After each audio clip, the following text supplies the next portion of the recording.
Just let me know the confirmation so that we can start with the session today.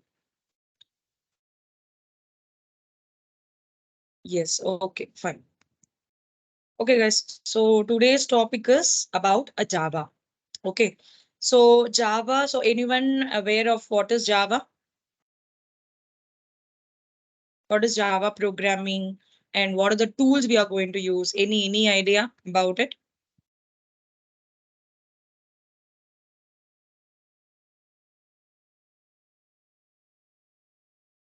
Object-oriented programming language. Okay, Java is an object-oriented programming language. Okay, great. What are the other things? Okay, let's discuss so deeper about this Java. Okay, before getting into this, so either there are two options. Okay, either you can use Visual Studio Code for Java programming, or else you can use a Eclipse. Okay, so two options you can go with either this or that. Banu Prakash, Java is a advance of C++. Okay, thank you. And Banu Prakash, are you in the? I don't see your name in the attendance. Okay, let me confirm it later because you never say present. So let me check. Fine. So Java programming. So Java programming. Let me tell here.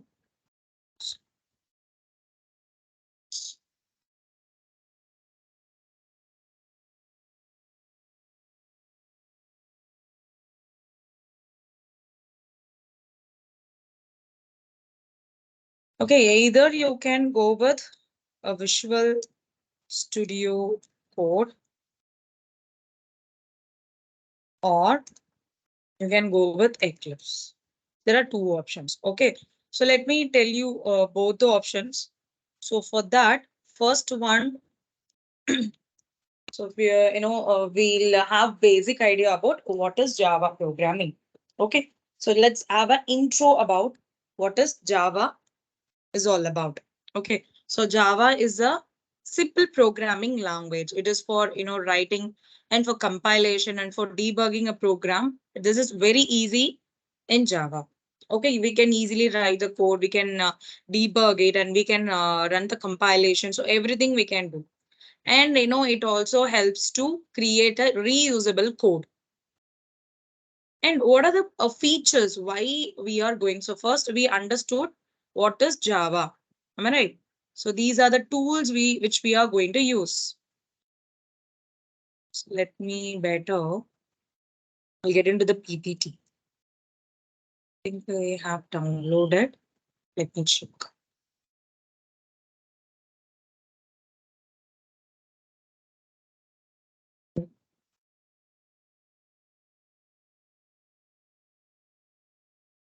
Okay, no problem. So let me create one, open the PPT.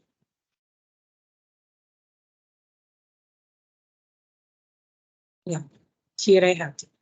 Okay, this is a programming and coding skills for Java. For Java, J2SC programming and coding skills. Okay, so this is they are given some scenarios and what are the topics you're going to learn. Okay, so scenarios in the sense Android, LibreOffice and Minecraft. So these are the things which is developed using a Java programming. Okay, it is a really uh, you know uh, very important tool uh, to engage with the applications or any kind of softwares or gaming softwares, or it's going to be an OS. So we'll be using this programming. Okay, and what are the topics we will covering today? So introduction to Java programming, Java fundamentals, and Java control statements. What is Java array, classes and objects, important topics of OOPS concept, Java execution handling, and additional topics we will learn. Okay, clear? So this is a simple story about after 27 years of existence, Java is still doing well. Programmers who know it are still in high demand. Just imagine, they are high demand. So you guys have to, all the syllabus which we have engaged for you guys, it is really going to help you. So Java and Python and Linux OS and databases and HTML, CSS and JS, and finally a cloud computing part, right? So they will, continue to be sought after for a long time to come as over 90% of Fortune 500 companies still rely on Java for the development projects. So next, so before understanding about JDK and all these things, we should know about the features.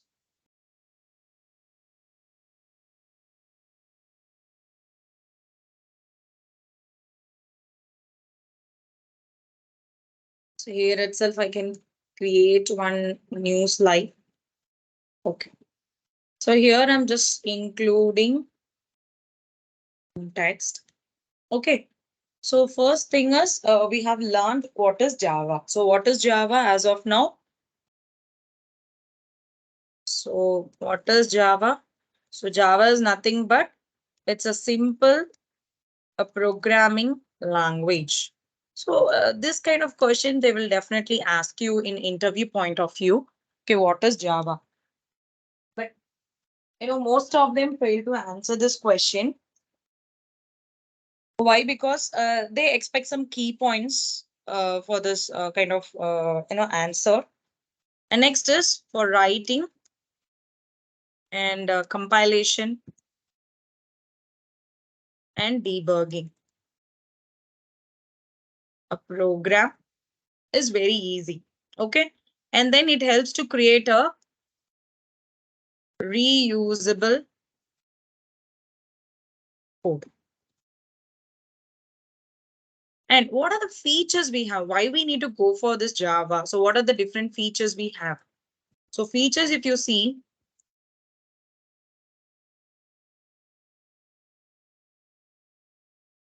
features like the first one is a platform independent. What is called platform independent? I hope you guys have learned something about Java in your subject. So what is platform independent? Any guesses? This is definitely an interview question. So if you go for Java interview, just think and tell me.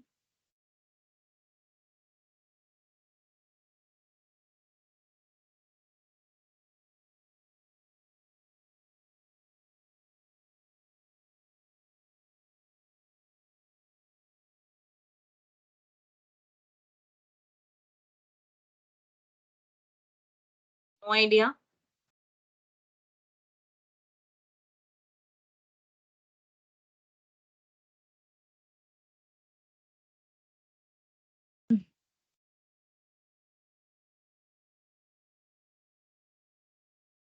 Okay, fine. Okay, no, not an issue. So let's see. So first I will tell you what are the features. So and also I'll tell you the key points, what to answer. Okay. So open source. This is the open source and third one is multi-threading and fourth is more secure and fifth is portable. Okay.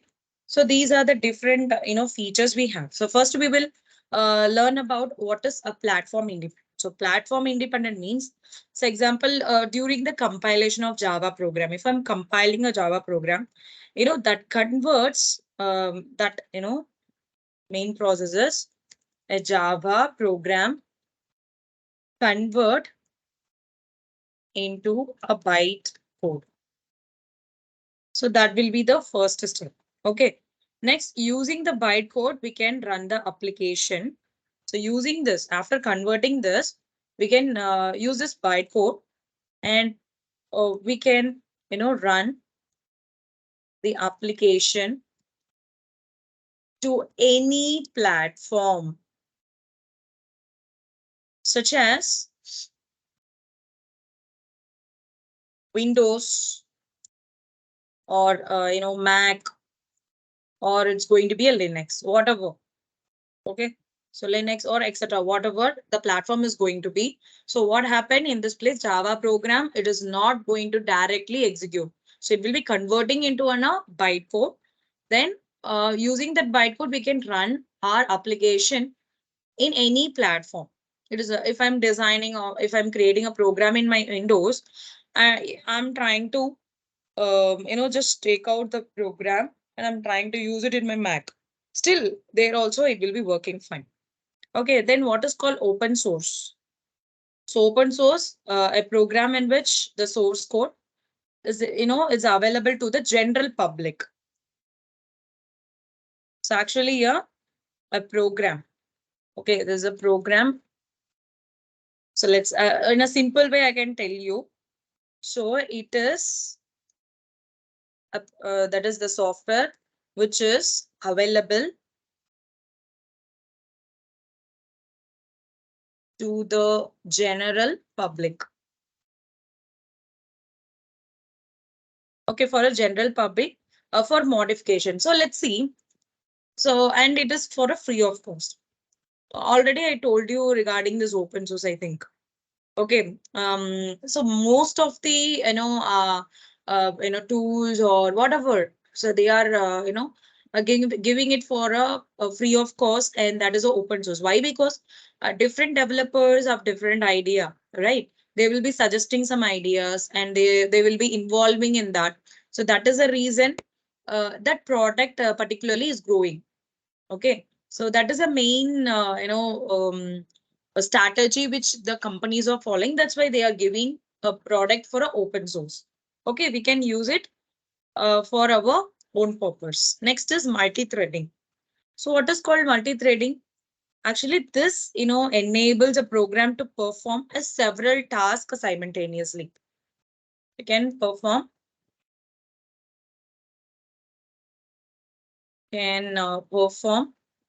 several tasks simultaneously. Okay, that's all. And more secure. So what is called, the more secure? Why it is saying like more secure? So it provides a virtual firewall. So between what? For the application and the computer. Provides a virtual, firewall between a hardware and a computer. Clear? And then what is finally, it is called portable. So portable means write one, write once and run anywhere. So what does this mean? So example, Java code is written in one machine and can run on the another machine. Okay. We can use it for the, multiple devices we can use this. So these are the Java features and what is Java. So everyone understood. So why we need to learn. So why Java we using in the program and the security purposes. Okay. So security purpose in the sense, OOPS concept, OOPS concept, right? Object-oriented programming.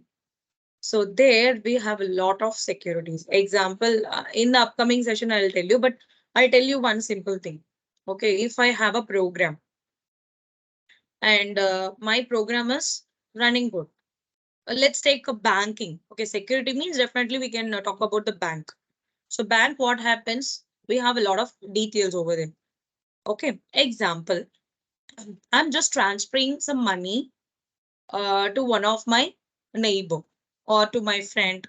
Okay, so while I'm transferring my money, I can see or that person can see what amount has been received, right? They don't know the logic which is behind it. So that is a secure that we cannot see. So these, techniques which is followed in the OOPS concept. So the OOPS concept you can really understand so how it is performing. Okay. Okay, Tarun, Teja.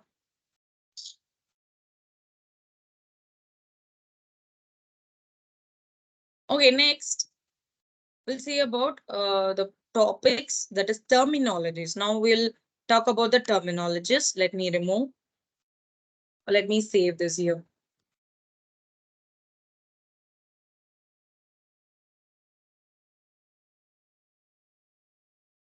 Okay.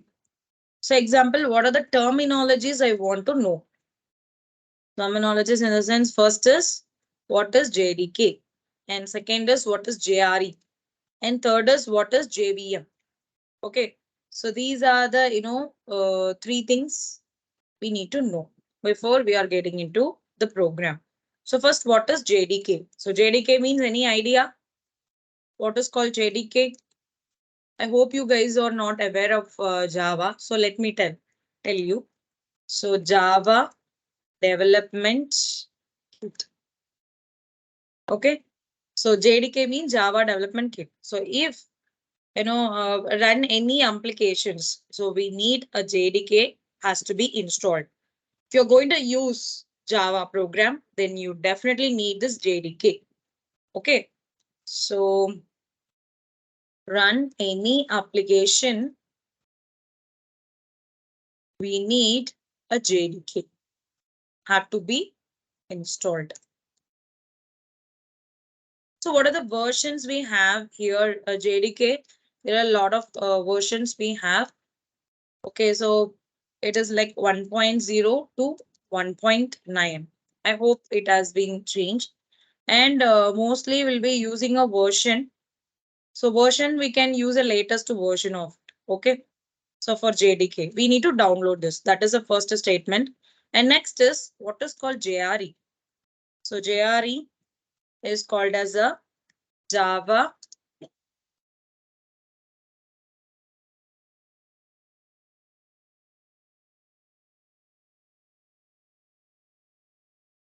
So what is called as JRE? So JRE means Java Runtime Environment. Okay. And it is, predefined classes. Example, this is called as a library files. So whatever the necessary files which is used for the Java programming, it is while you are creating a not a simple Java project, you can see this JRE file has been imported in your programming, in your whatever the project you are creating. Okay. So this you can see once you have created a Java project. And what is called JVM? So JVM means Java Virtual Java Machine. Virtual Mission. Yes, great. Who's that? Yeah, I got so many answers. I didn't see it.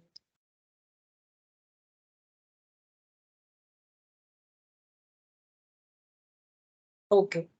So it's a Java virtual machine. So let's see what it is.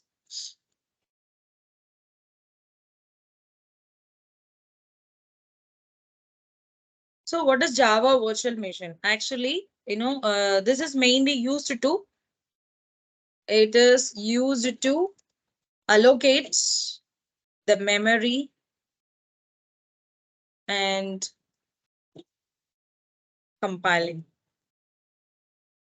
Okay. It is used to, allocate the memory, and for compiling, we are going for this Java virtual machine. Clear, everyone? Understand about the terminologies? So if you want to know more, we can also see here. So JVM is an abstract machine that enables your computer to run a Java program. Okay. So you can see here we have a Java program, and Java compiler converts that into a bytecode. And then here we can see a Java virtual machine. What it does, I have a bytecode. I can use this bytecode on my, on my OS, different OS. I can use the same bytecode to run an application. Am I right? But if the system wants to understand, that should be converted into a machine code. Am I right? So that is taken care by this virtual Java virtual machine. And finally, a CPU, it gives you the output. So this is the process. And what is called JRE? So JRE is a software package Okay, it provides a Java class libraries, Java virtual machine, and other components that are required to run a Java application. Okay, from the image you can understand JVM plus class libraries and JDK.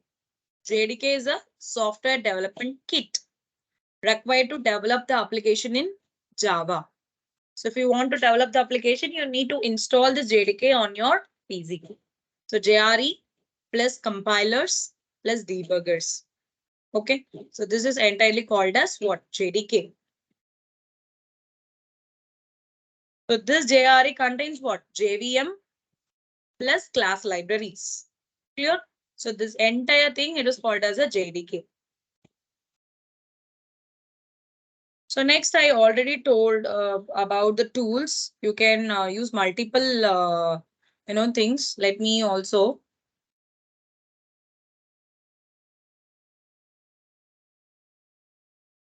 open a new tab.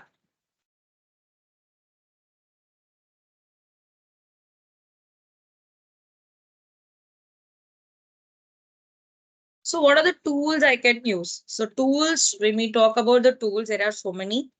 So you can use normal notepad, but most of them, developers are not using it. And you can also use NetBeans. Third is you can go with Eclipse. So Eclipse, 75% of developers are using this. I recommend you all to use this. And you can also go with a Visual Studio Code. Even in the Visual Studio Code, you can run the, Java code. Okay, clear? So next, let's understand. So what is, OOPS concept and how we can run the program one by one. So before that, we'll discuss about what is Java variables. So what is Java variables? Is a location in a memory, that is storage area, to hold the data. So variable, what it will do, it will hold the data which we are giving. So example, a is equal to 10 means a variable a, it holds a value 10. To indicate the storage area, each variable should be given a unique name. And Java data types, what are the different Java data types we have? So types of data that can be stored inside the variable in Java. So there are, 8 primitive data types. Boolean, byte, short, integer, long, double, float, and char. And I'll just explain you about the slide and then we'll get into the topics. Clear? So now Java operators. So these are the different operators we are going to discuss about. Then finally, we'll understand about the, how to print Java programming. Clear? Just to confirm, got some answers. Okay. I just want to confirm, have you guys already installed Java on your PC? Or you guys are using Eclipse or what tool especially you're using? Madam, Java can use in video games or gaming code on programming. Yes, you can you can create a Java programming, sorry, that is gaming. You can do it. You can also try that. Eclipse, okay. Is it okay?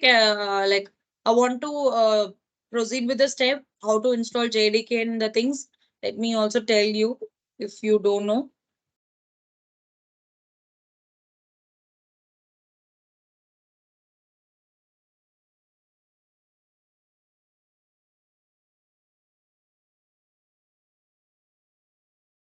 So I already told you like the JDK will be from 1.0 to 1.8, but here we have a JDK of 21. Okay, this is the latest version. Here there are different operating systems we have. Just click on Windows. But if you're using other OS, you can choose accordingly and you can download it. Okay. So here you can go with the installer. So it is in the executable file. I already have it on my system. So let me stop this. So you can let me share this file.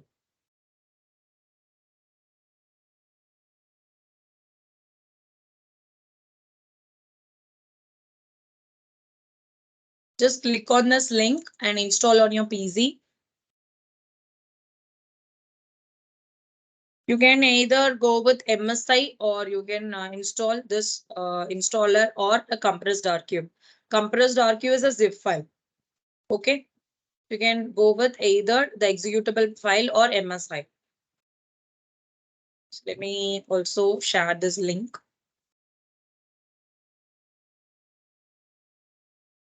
So Nayak is giving a lot of answers. Great.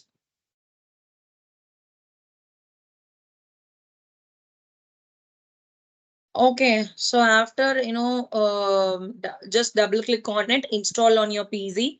I have already installed. So let me check where it exactly.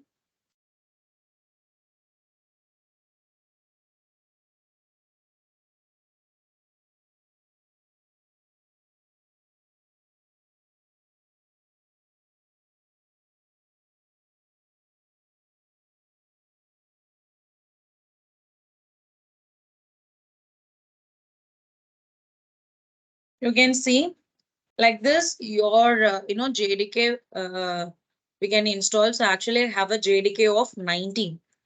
If you want 19, you can select 19 or you can go with 17 to install the things. Clear? So once you install, the next step will be to set a path. Okay. So let me get into the bin. So this is the path you need to copy and go to edit environmental variable and just click on environmental variable. And here you need to paste the file. So you can if you don't have anything, just click on variable name and type Java underscore home and what is the link. Okay, so I already done it. If you want, I can also copy paste. This is the environmental, that is variable name. This is a variable name. And the next one is variable value.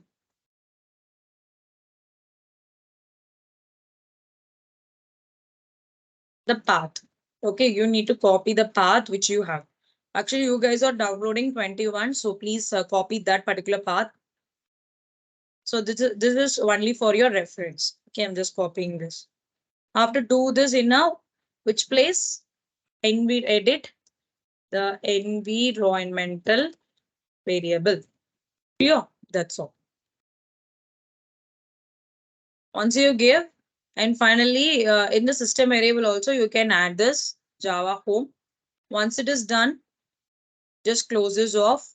The next step will be we need to download Eclipse. I'll tell you the two steps. Okay. So one is for a Visual Studio Code. Whichever is easy for you, you can go with that. But I'm going to run the code in the Eclipse only. Okay. So if your system is not supporting for this Eclipse, you can directly use a Visual Studio Code on the same way. Okay. So let me go into the Eclipse download. Just click on this.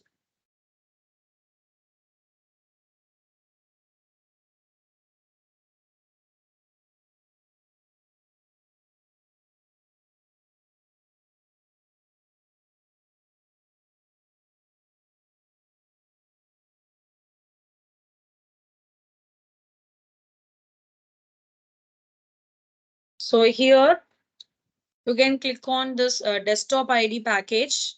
So here we have, right? Just click on this. So it will show the, nearest place which has this particular Eclipse and it will get downloaded from that place. Okay. And if you click on this download, it will start downloading on your system. Okay. So once this all done, you can double click on the Eclipse. And if you want, I can also share you the steps later. Let me also.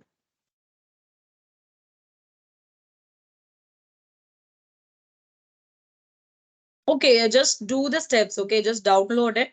Once you get the file, just double click on the Eclipse and it will get installed on your easy. So it will take some steps. Just click on next, next, next, and click finish. So it will easily install on your PC. So once it is done, if you go to the Windows and type Eclipse, you can see the Eclipse. But as of now, I have not used the Eclipse directly. So I have downloaded the compressed zip file. Okay. So let me open that and I'll show you. Actually, I have it on my folder files.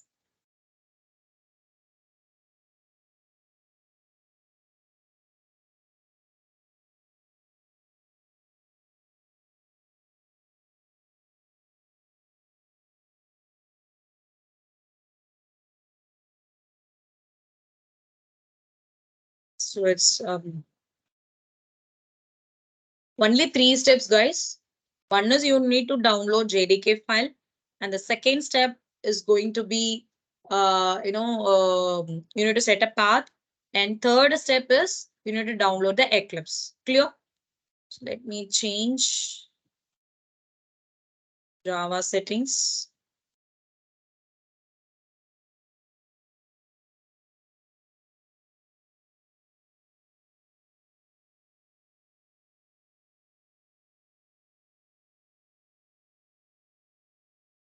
Okay.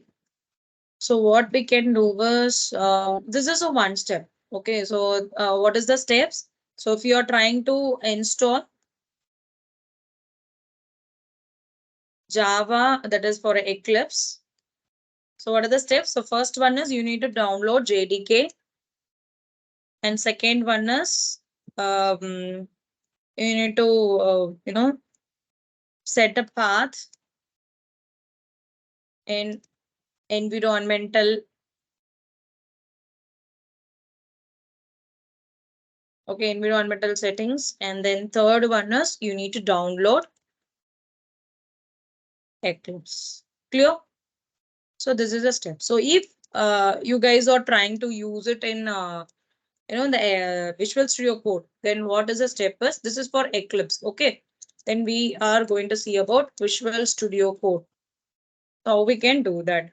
So let me tell you the steps. For that, you need to go to the Visual Studio Code. Studio Code. Java installation.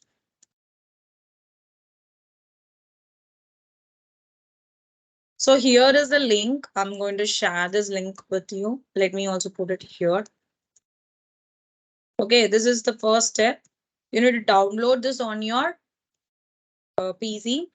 So either you can go with Eclipse or you can go with Visual Studio Code. That is,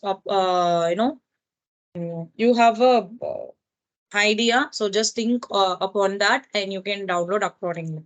So just click on this Windows. If you are using Windows, then just select first option, install the coding pack for Java. If you guys are having a Mac OS, then just click on the second option, install the coding pack for Java. So I have already installed it on my PC. So it is very easy step. It will ask for the license agreement, whether you are accepting or not, and then it will get installed. Okay, once you done this, once you download this, let me open the Visual Studio Code. Okay, this is the setups. Let me show you first.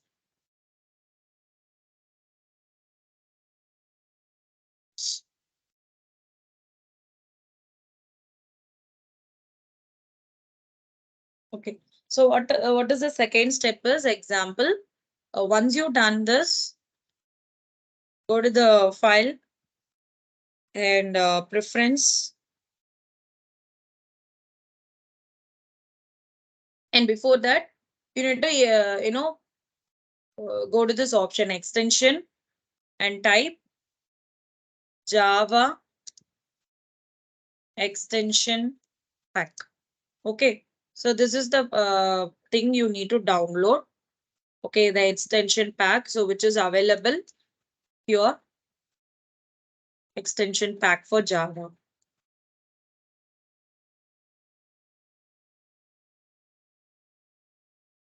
So where it will be is in a Visual Studio Code. You can go to the extension pack and you can install this. Okay. So once you're done, so the next step will be you need to include or to add Java, right? So you need to press on the keyboard Control Shift P. So Control, third one is Control Shift plus P. So if you give the command opens, so here you can see you can type Java. So you need to type like this, create a first project. Actually, I already created.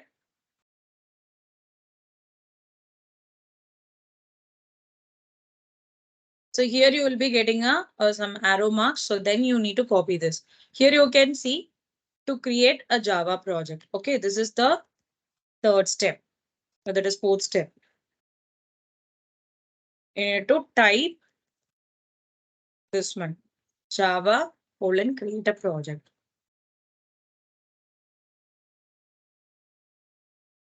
I'm just selecting this and you can see no build tools. Just click on this no build tools and where exactly you want to save the file. So you need to set the path. Okay. So fifth option is no build tool. Okay. So once you give this option, you need to copy the extensions. Example, I want to save my file, the foundation and here. Okay. Let me copy this particular path and I will put it here. I've selected the location. Press enter.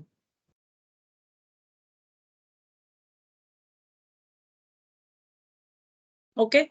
So the new applications has been created now. So if you want to run the program, very simple.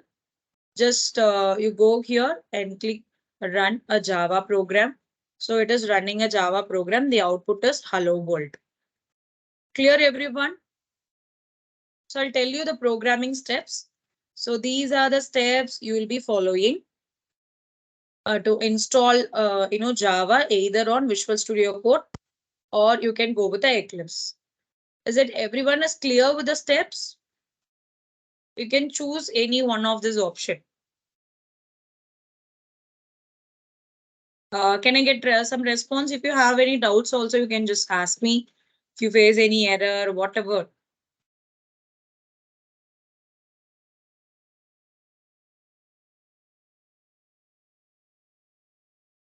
I hope my voice is audible to everyone.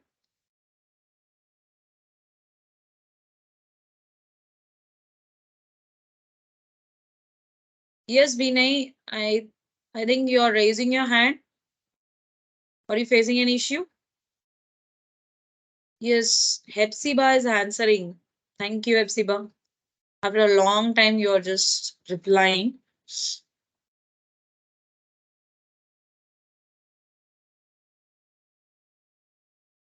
Okay, so I accept this as you already aware of it and you are doing this particular, whatever the steps which I have given.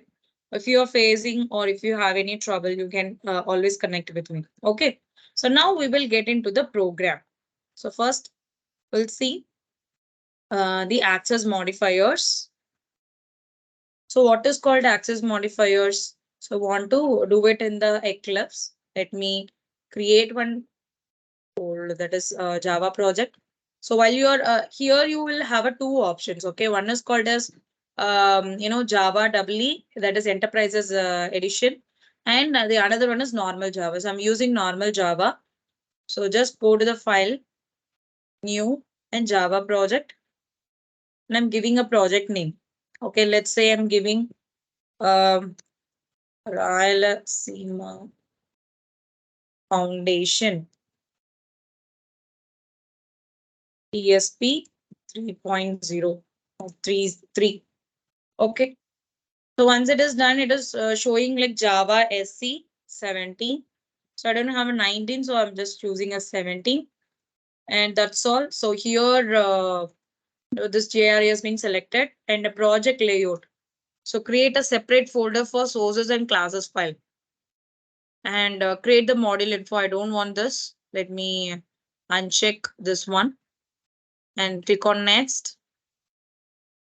And here you can see the, SRC file, empty file is there. Click on finish. Here you can see the TSP, Treat Rayalaseema Foundation project has been created. Okay, this is my JRE file. So what is JRE? So JRE is a Java runtime environment. Here you can see a list of class libraries. Okay, and here in this folder that is under a TSP3, we can see the source folder. So in that only we are going to create a class files. Just go here and click on class. If you want to create a package, creating a package is a good important thing while you're working in an industry. That is a good practice actually, because we have multiple, in a real time. So how many classes will be there? Any idea? Vinay, the screen is visible, ma. So for everyone, the screen is visible, right? Just to confirm. Okay. I think Vinay, you're not able to see it. You're not able to see. You just log out and log in. So only two classes in real time.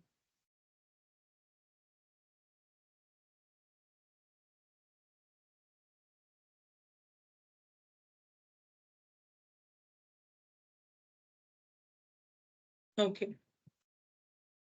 Okay, fine. Thank you for your answer first. So there will be 100 classes per package. In a package, you'll be having 100 classes. Just imagine. You'll be working with 100 classes. So you should know the basics of OOPS concept. Then only you can handle the multiple classes. Am I right? So now, so here I'm just giving a package name. So if you're giving a package name should be all in small character. So let me give a package name to be Rayalaseema. Okay, this is my package name and I'm giving .com and click on finish. So everything should be in a smaller lower case and create a new class under this package. I'm giving a class name. So class name should be in a Pascal. So Pascal case means what? What is Pascal case? So Pascal means that is if you have 2-3 words, okay, in a class name. In a class name, if you have a 2-3 words, the first letter of a word should be in a capital letter. Okay. So let's see. I'm just giving the name to be, let's say, data type is my class name. So data type is my class name. Just click on finish. Okay. So data is a word. The first letter of that word, it is in capital letter, and type is the second word. The first character of that word is in a capital letter. Okay, clear? So now we will discuss about access specifier. So what is called access specifier? Here we have a lot of things. So one is public, the other one is protected, and then default, and then private. Okay, these are the different, access specifiers. So first we will discuss about public. So what is called public? It is actually a global level access. This is for a same package and for a different package. You can use this public. Okay, if you are using some class name, you can access that in a same package. It may be a same package, or I can also use a different package. Let me create one more package here.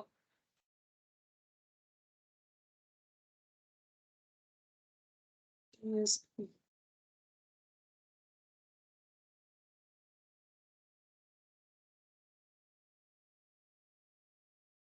So this is my another package. Okay, so the interaction will be on the same package, or we can also do it on the different packages. So that is a concept of what? This a public. So what is called in private? So private is a class level access. So if I have a class here, okay, I can access within a class. Okay, I cannot do it on the package. If I have a, let's say, let me create one more class in the other package. So let me give a name to be operator. Okay, so this is a different class and this is a different class. And you can see it has a different package and this is also, it has a different package. Okay, so if a private, if I'm using a private means what happened? So it is a class level access. In a class level, I can do it. I cannot use it on the different package class. Okay, and what is called as default? So default is a package level access. We can do it for a package level access. Okay, so without a access specifier within a package, we can access easily. Okay, so that is all about this one. And I think we have yes, one more thing is a protected. So what is called protected? Protected means inside the package plus outside the package. You can use the extends keyword there and you can access it off. Okay. This is inside a package plus outside a package. So next we will discuss about the data types. So what are the different data types we have in Java? Can I get some answers? What are the different data types we have in Java?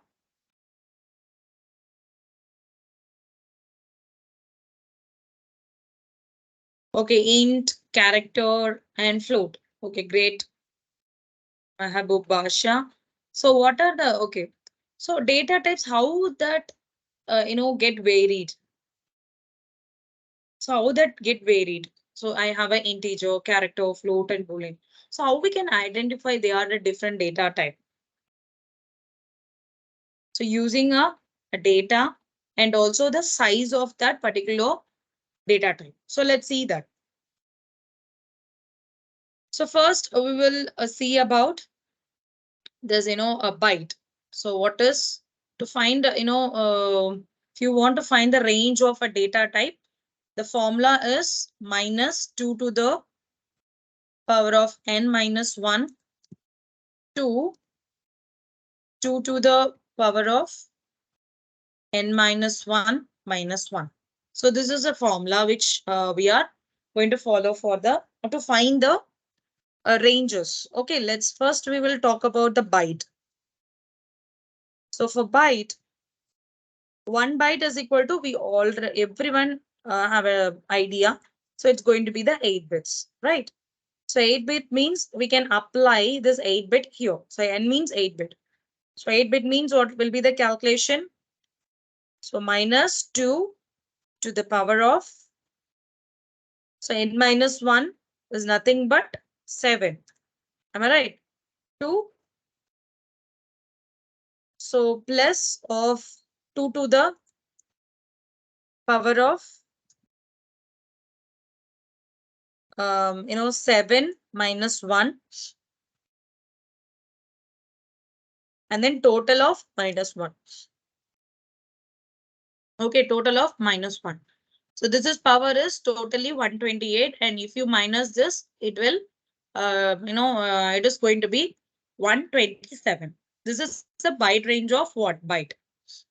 Clear, everyone? So let's see one example. So I've created one class and class name. So to execute the, Java program, so we always use this a public static void main. That is the main method which is used to execute the program. Okay. So public static void main string arguments of. Clear? So here I'm just typing the byte. So what is the range of a byte? So byte is from 127 minus, that is value is minus 128 to plus 127. This is a range. Okay. So till this you can give a value. Let's say I'm giving a ranges of let's take a is equals to 12 and I'm trying to print the value. So to print the value, I'm using a class system dot out dot println. Okay. So out is, this is a method. A println is to print the output. Either you can give print. So print means just it will print the output. If you are using ln, it will give space for the next line. Okay, it will if I'm giving a 2 to 3 output for a for loop, then it will go to the next line. That is why we are going for this print ln. Okay, and next I'm just giving a value to be n. So now if I go here and run this program, so it is showing an output. If I give 127, still I can execute it. If I'm giving that to be 128, you can see the error because the ranges is out of range, right? So which it is 128 now. So I cannot print it. So it will show an error. For that, I can use the other data type, which is available integer or short, whatever. Okay. So then if I try to print 1 minus 128, I don't have any error and that displays. If I'm using 129, so here you can see the error goes off. Clear? Why we are going for this data type? And also for data type, so for everyone it has a every data type it has a default value. So for this one a default value was 0. Clear? So now we'll discuss about a long. So what is long, what is float and double, character, string and boolean. So again we have a deep discussions like what will be the ranges and how we can use this. Okay, so the same thing you can change the data type. So let me give an integer. So integer I don't have any minus, that is value. For this integer data type, what will be the ranges? That is there are next is we can use short data type. In this short data type, the size is going to be what? A 2 byte. 2 bytes means totally a 16 bits. So the ranges will be, again, you can calculate it. And next to that, integer.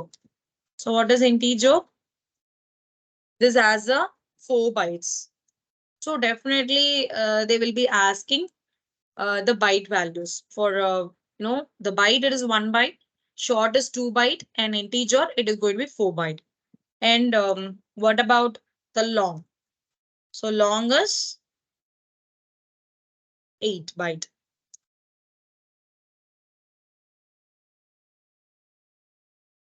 And for float, it is going to be 4 bytes. And for double, it's going to be 8 bytes again. Okay, clear? So, and also I will tell you the, default values for this. For a a byte, it is going to be 0 default value. And for this one, 0.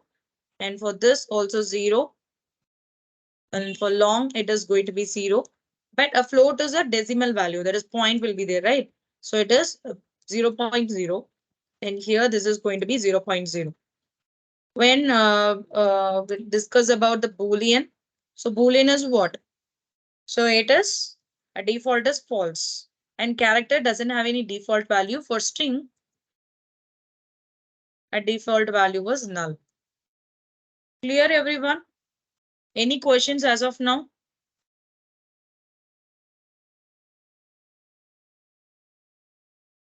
You can also check the other data types and you can work with that. It clear? Till this, everyone understood. So what we are doing?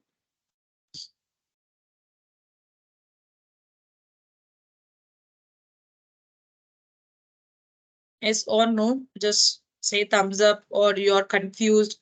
Let me know the status so that I can move the next. Is understood. Okay, fine.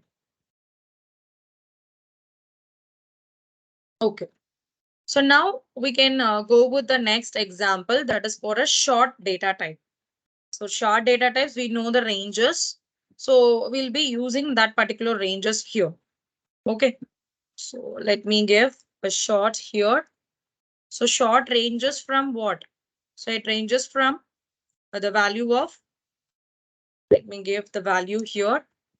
So minus 32,768 to plus 3, same value, but the last one you have to minus one value. Okay. So 32,767. So this is the ranges. So let's say I'm just giving 32,767. So we'll be getting a output. But if I change that to 8, here you can see the error comes out. Clear? And for integer also the same thing. So it ranges for how many bytes? Totally 32 bytes, 32 bits. Okay. So again, the ranges get varied. So you can calculate accordingly. You can use it. Okay. For integer data type. And we have something for a long data type. Long data type is for 64 bits. You need to power that particular value. So for a long, you need to use, L. Let me show you. Use a long.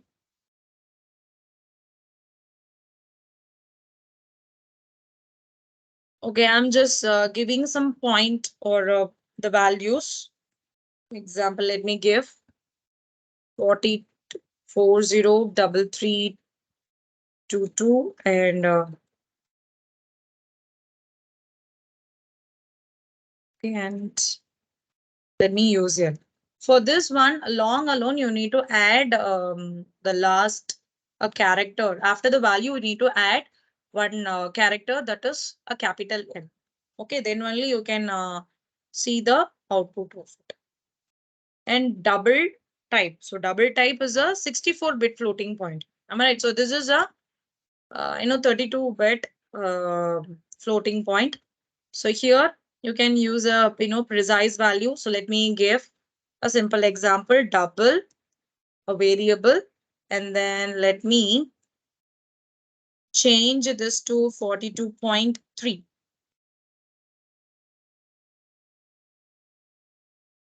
So here you can see the output of it. Okay. So the value will be here F and this is going to be D, default value. And for float again change this float. So here we are getting error. Why? Because for the float, we need to use F. Okay, clear? So what about then, character type? So character type. So, minimum value of the character type is a slash U and 000. Sorry, the 0000. And the maximum value was this. So let me show you for the, where is the character? For character, using a backtick. Okay. And slash U. So it starts from 000. It's a value. It's a minimum, value for a character till what? So till slash U. Okay. So till this, you'll be getting the values. Clear? So this is a default value for the character. So let's see one example. So how we are getting an output. Okay. So let's say I'm giving a character let me, so the character value is ranges from this to this, right? So slash, I can use the codes within that U double zero using some 51 as a value. For run this, you can get a characters. Okay, so characters will get printed. And if suppose I'm, this is a Unicode value. So you guys have, come across this term called Unicode. So Unicode will give you the special, characters depending upon the numbers. So let me also create one more type. Let's say I'm just giving a value to be a 10.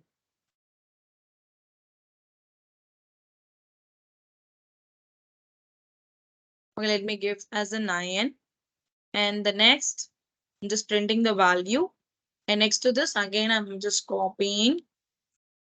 I want to print one more character. So let me give it as 65. Okay, B. Here I'm giving B.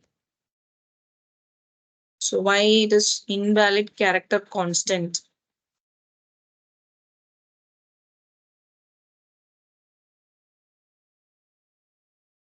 So let's see this first. Here you can see the value to be 9. So we have assigned a 9 as a character, the for a letter. First letter we are getting as what? Uh, so we should get a character.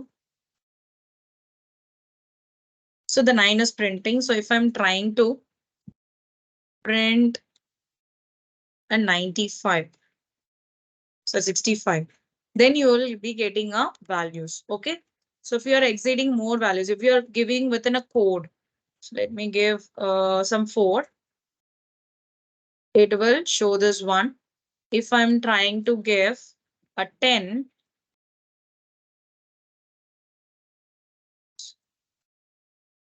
I think for this one, we don't have anything. Let's check for this. Yeah, at symbol. Okay. So like this for each and every numbers, we will get a as a character as a output. But if you are giving within a single code, then it will not print because it is in a 2 numbers. A character, it only accept one character. Clear? Then what about the string? So string is very simple. Let me create a string. And then here I'm just giving a variable. And let me give this to be a programming language, Java. So here you can see the output. So this is the string. I hope everyone clear about the different data types. Yes or no? Any doubts as of now?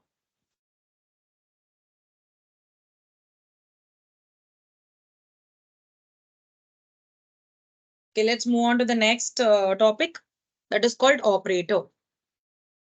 So these are all very important things. Definitely they will be asking about the data type and the ranges, how you will be calculating, what is the default value. Okay, what in what particular data type has what is the size of that particular data type. So these are the different questions they will be asking. So please make sure you are aware of it. Okay. So now let's move on to the another. So let me create a operators. So this is for an operator. So operators, what are the different operators we have? There are so many, right? So let's talk about the arithmetic operators, how we can perform the arithmetic operator. So before that, let me create a public static void main. So public is the access modifier, right? The static of which we need this method to be a static, and void is a empty. It is not going to return anything. That's why we are using void. And main means a method. Okay. So main method. And here I'm using a string class arguments. That's all. So first we need to declare the variables. Let me give integer. So a is equal to some 30 and b is equals to some 40. That's it. So now arithmetic operations. What are the different arithmetic operations we have? Let me give this a plus b. Like this, I'm just copying arithmetic operator. So plus, minus, that is addition, subtraction, multiplication, divide, and modulo. Am I right? So let me change this to minus, multiplication, divide, modulo. That's all. Can remove it. Okay, now if you run this, you can see the values which is displaying here. So that is 30 plus 40 is 70. And the second one is a minus b, that is minus 10. And this is a into b, that is 1200.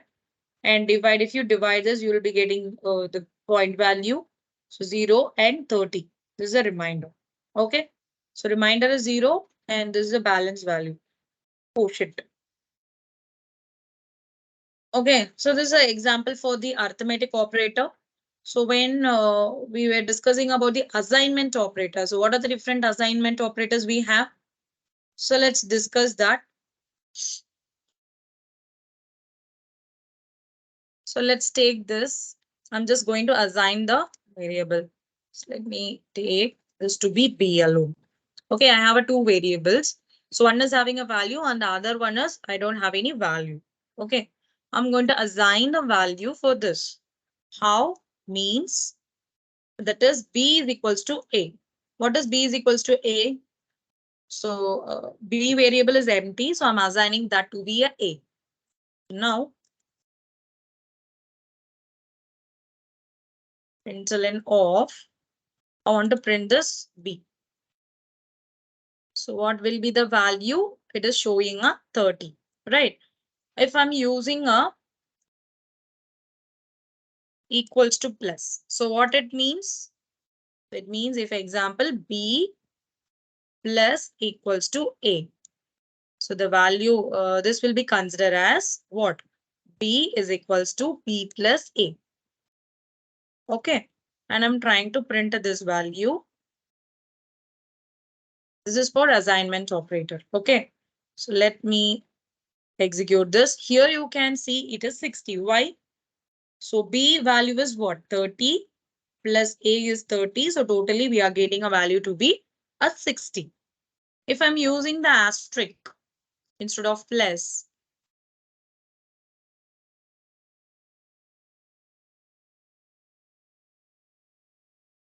okay, I'm just using here to be asterisk. Let me remove this. I'm using asterisk. So now what will be the value? 1800. Why? Because B is now 60 into 30. So 60 into 30 is 1800. So clear? And this is about the assignment operator. Now we can go with the relational operators. How we can perform the relational operator. So relational operator is, am I going fast, guys? Is it okay, everyone? Everyone is understanding, right, what I'm trying to say? Yes or no? Am I going fast?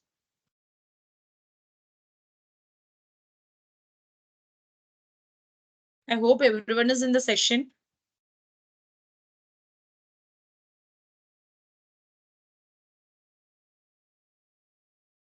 Can I get some response from you? Is always Harshita alone answering? What about the others? Okay, fair. Guys, I can give you an assurance. If you are learning a basic a logic of a program, definitely you will be getting a job very easily. Okay, please be concentrated and understand the concept. I am also sharing the interview questions, how they will be asking, right? So just follow it. You can easily crack the interview. Clear? So next is we are going with a relational operator. So let me give a value to this B. Let's say I'm giving 10. Okay. So first is I'm going to, use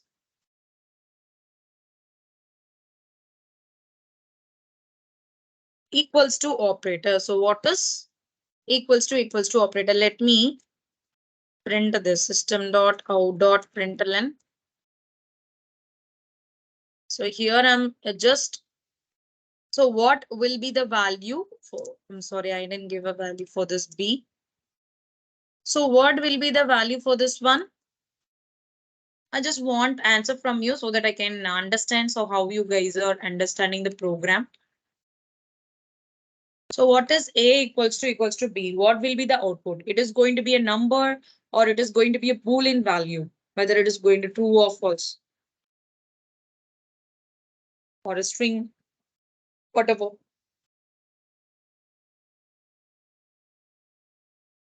You'll be getting a number as a value, Supriya. Okay. Boolean, number, true or false. Exactly. Guys, please listen. If you're using a relational operator that is equals to, you're just checking whether the given scenario is true or false. So here the A value is 30 and B value is 10. So we are just checking whether both are is equal. So I'm getting a value to be what? False. Okay, because it is false. But if I give here as to be 10, then my output is going to be true. Okay, because both are 10. Then the other example. So now you guys have to tell me what the value is going to be. If I'm using a not equal to operator, what is the output for this one? If it is a not equal to operator.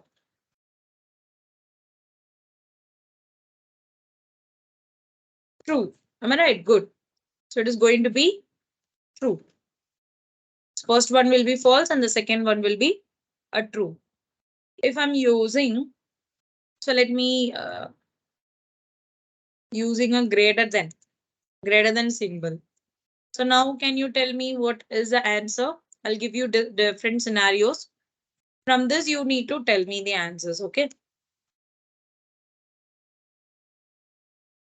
From this, you need to tell me the answers.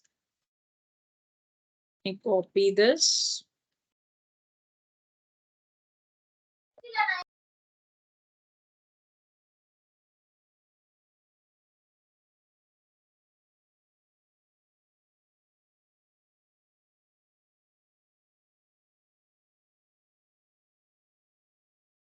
Yes. What will be the output for the four? All the four?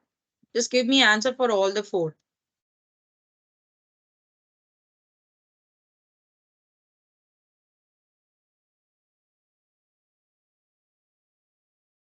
So first is true and false, true and false. Okay.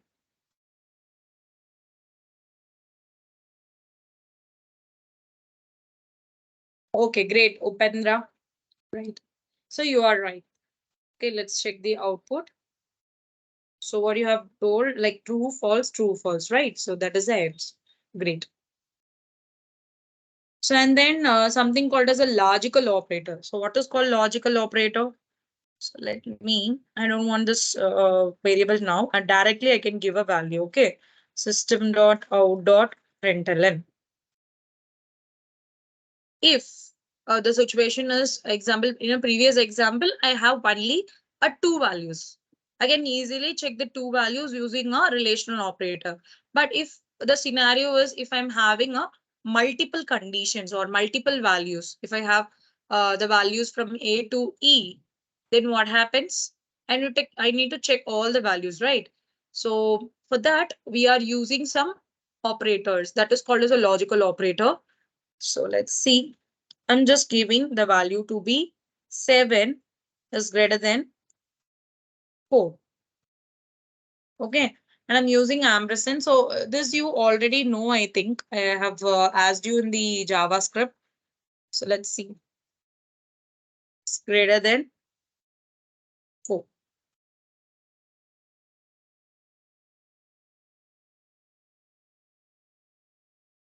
So you guys are going to answer for this question.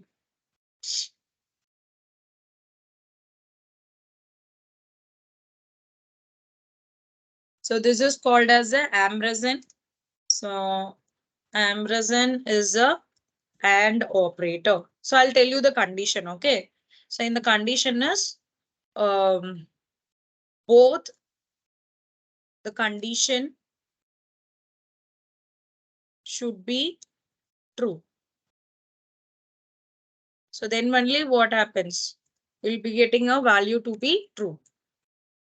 Clear? And if I go with a logical operator, so logical operators means this is a or operator. So both the any one, either a condition comes true, then output is going to be true.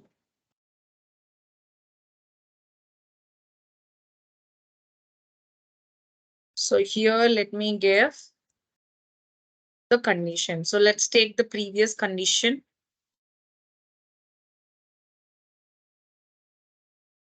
Okay, and I'm just changing this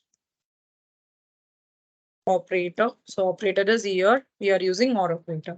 So now you guys can tell me the output of this. I gave you the condition, right? Now you guys can tell me the output. That is Boolean output.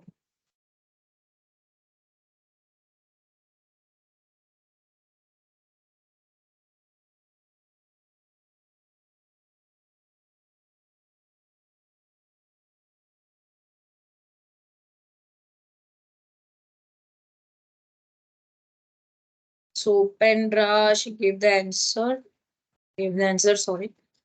True, false, true, true. Okay, let's check.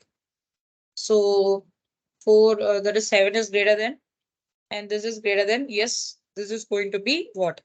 True. And here if you see 7 is greater than 4 and this is false. Because one condition becomes false. So it is going to be false.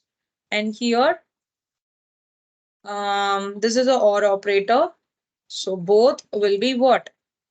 Will be getting a true value. So either one condition is going to be true, then the output is going to be a true. So let's see the output. So we are getting true, false, true, true. So whoever answered, good. Okay. So then we have something called as a unary operator. So what is unary operator? That is if you are using from increment value or decrement. Yeah, this is actually, I want to ask you this question. Okay, let's see. This is the interesting operator. So we will see about unary operator. Okay. Let's say I have one value. Okay. So let me give a value to be integer a is equals to some 10. And b, okay, let me go with b is equals to 20. So now just listen, I'm using a unary operator.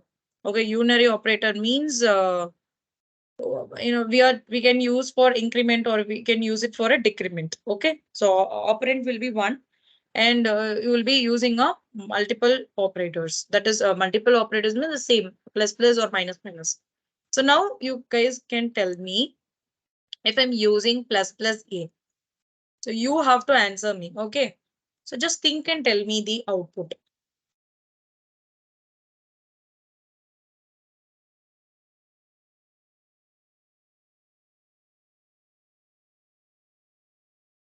So what is the output for this one?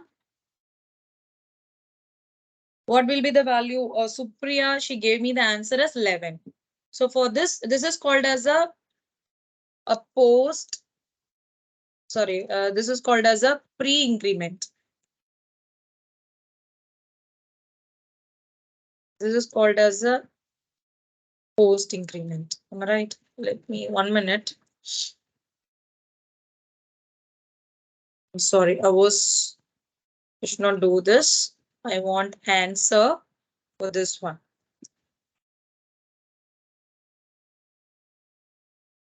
Okay.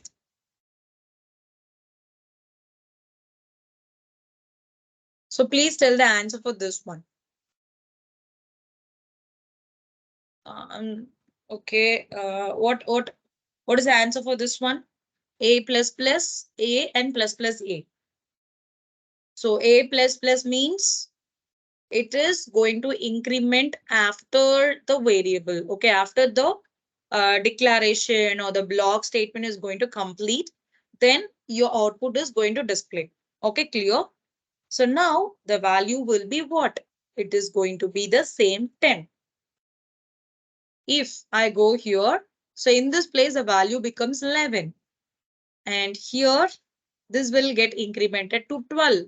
So the value is going to be 10, 11, 12. Okay, clear? So any doubts from this? So this is actually while you're doing the looping statement, it will definitely useful. Okay, so this statement is nothing but just understand the concept. If you know any operator, that is if you are using a plus plus symbol after the operand a, that will not increment the value. That will increment the value once you complete that statement, and if you go to the next statement, then only it will get incremented. Okay, but plus plus AIS, it will increment it first itself. Okay, so now we can check. So you guys have understood, right? So now you can answer for this one. I'm using minus minus, so this is for B.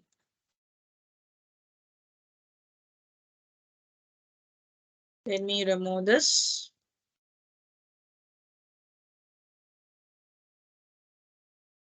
So what is the value for this one? This is B, that is 20. If you answer this question correctly, then you can you definitely understood this concept.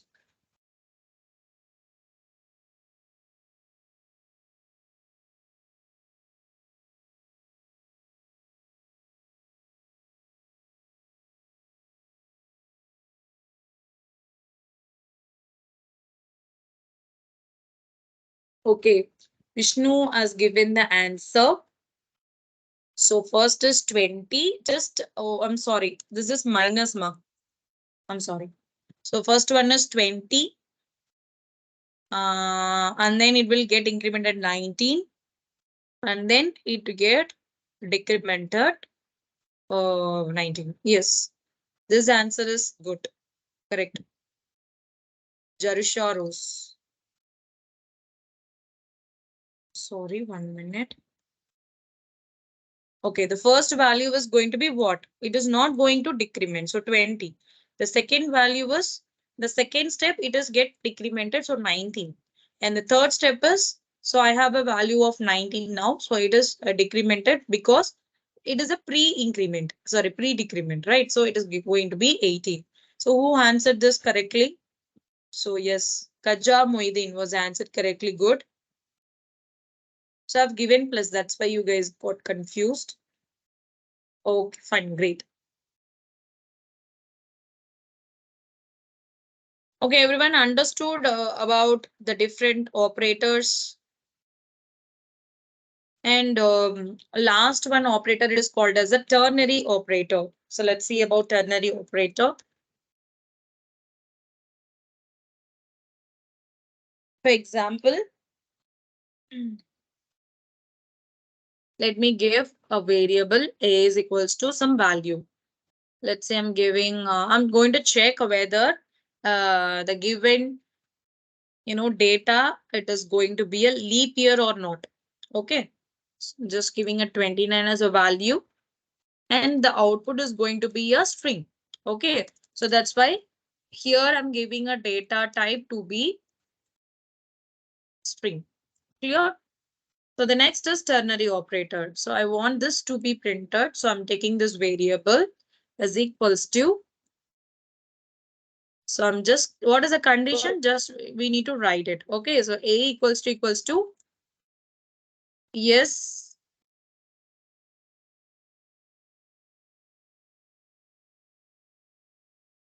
Okay. A equals to what? I'm just giving us 28. So totally 28 days in a February, right? So if the condition is going to be a true, then what is the output? It is not a leap year. The first condition will throw the output.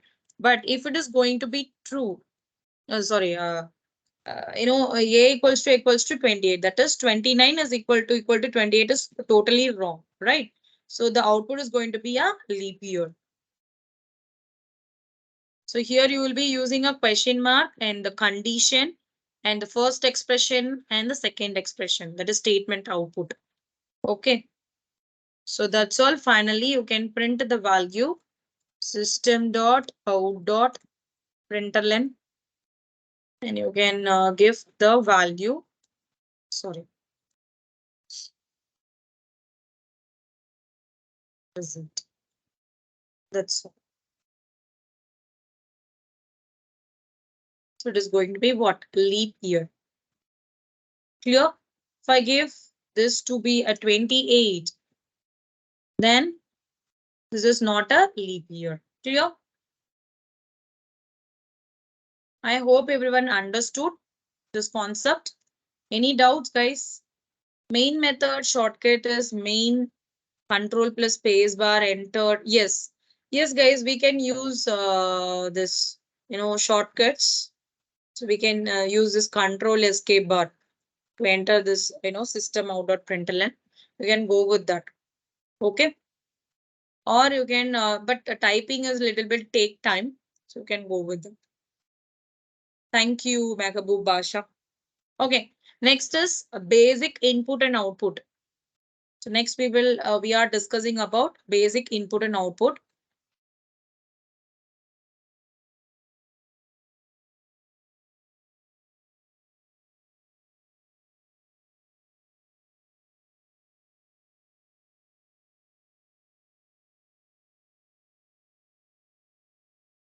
Okay. So what is basic input and output? So let's get into the PPT.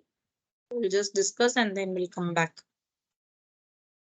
Okay. Java output. In Java, we simply use system.out.println or system out.print or system out.printf.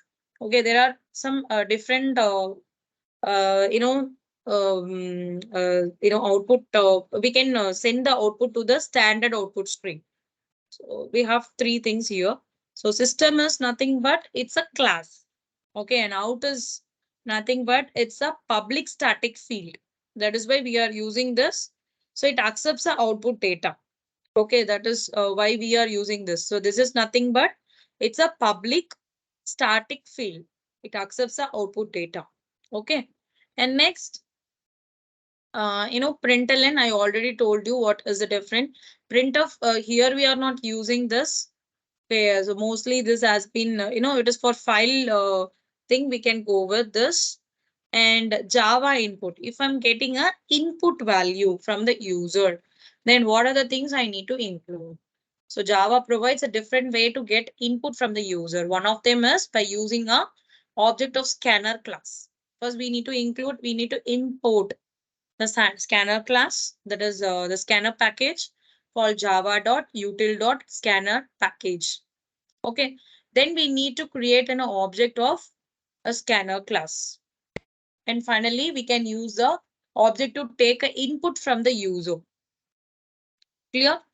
So this is the steps we will be following for basic input and output.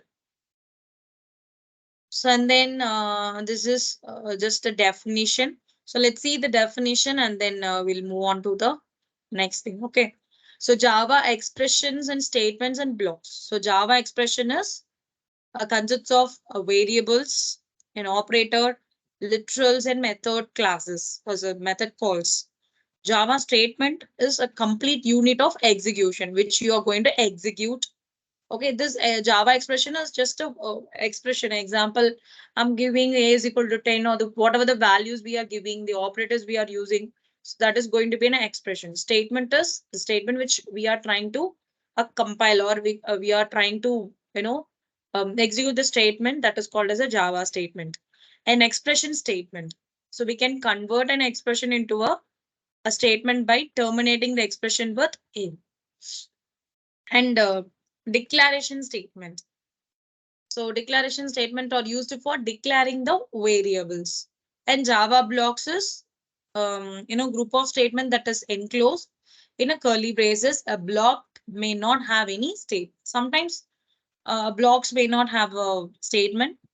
It can also contain a zero statement, or it can contain more statements.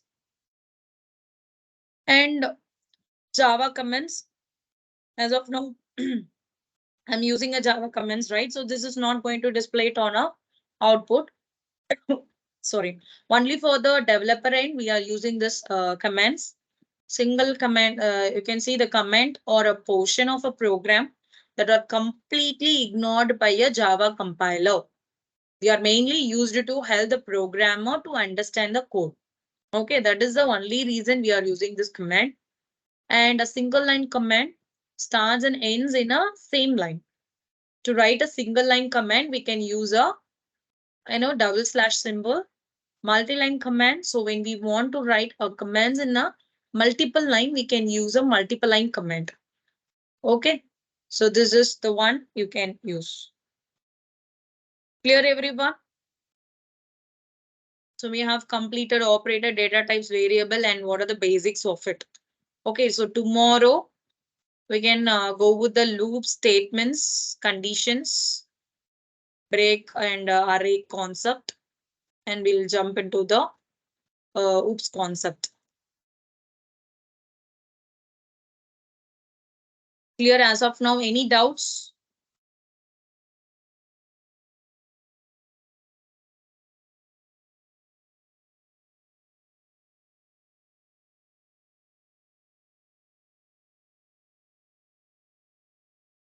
So if I give this,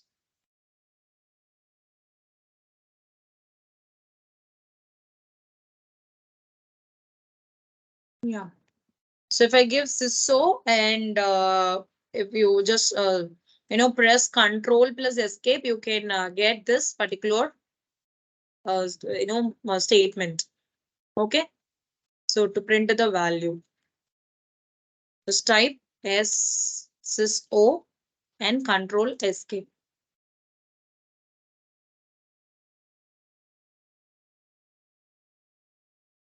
Okay, that's all.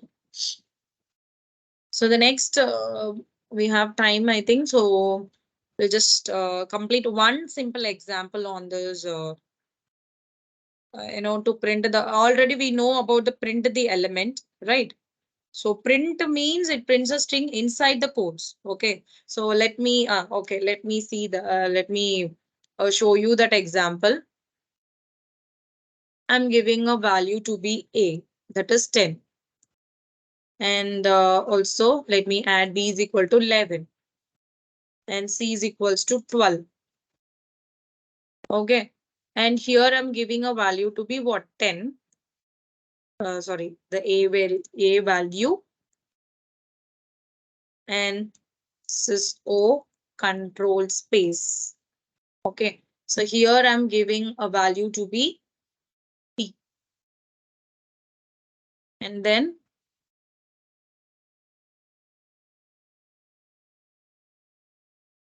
here I'm giving a value to be c. This is for printf.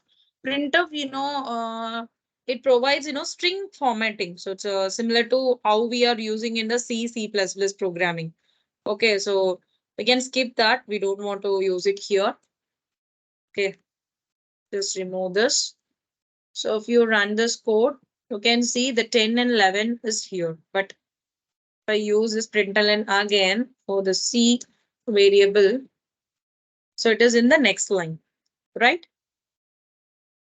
So this is about the output, how you are printing the values. Clear? And you can also do the multiple the values. And now we will talk about the Java input. So how we can get the Java input. So there are some steps we need to follow. What are the steps? So first one is we need to import the package. Import a package, that is scanner package. And the next one is you need to create an objects for scanner. And third one is take a input from the user. So these are the three steps we need to follow. Clear? So now inside this, so let me create a scanner and I'm giving the input, that is object. I'm just creating an object for the scanner. So is equals to a new scanner system dot in. Okay, so it is showing some error to import the Java util package. I have installed. So I've added here.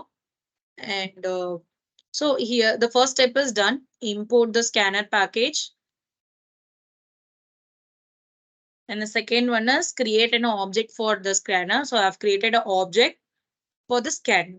Okay, scanner is a class and then object name, new keyword and scanner. Inside this, I'm using a system.in. Okay, clear? So the next step is what? Take an input from the user. How we can take the input? I want the integer data type from the user. So I'm using a data type as integer and I'm giving a variable to be a. Okay. And then object, just I'm giving a object a dot. Here the method is going to be next integer. If I'm trying to fetch some float values, then I'll be using a float here. But as of now, I'm using an integer. So here we need to use a next integer. Okay, very simple step. So first is install a package of a scanner and create a object that is scanner and object and equals to new scanner or system dotting. Okay, and then integer, you have just create a variable and put this object here. So dot a method. Whenever you're combining an object and method, so definitely you'll be using a dot period to join this to append the value. Okay. So now you can ask for the values. So let me first get the value from the user.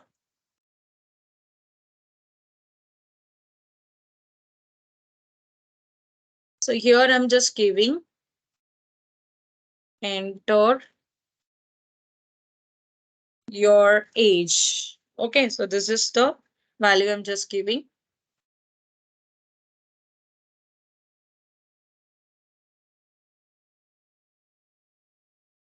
Then finally you can show the output. Your age is. So if you're just giving a string, then you have to use a double quotes. Okay, after that, what is the value which you are trying to display? That is a. Clear?